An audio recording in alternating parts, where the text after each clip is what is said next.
கஞ்சா விற்பனை இதெல்லாம் யாரா செய்யறான்? யார் பண்றான்? அரசு நினைத்தால் தடுத்திருக்க முடியும்.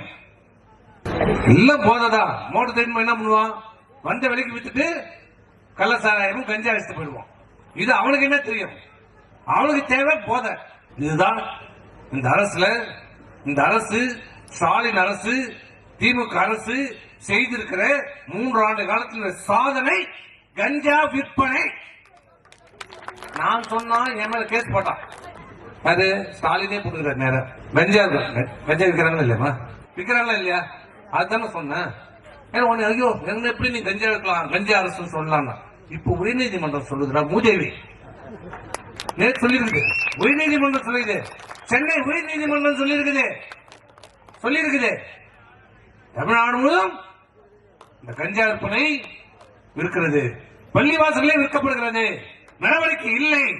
எங்களுக்கு பதில் கொடுங்க சார். இப்ப உயர்நீதிமன்றத்து மேல கேஸ் போடுங்க.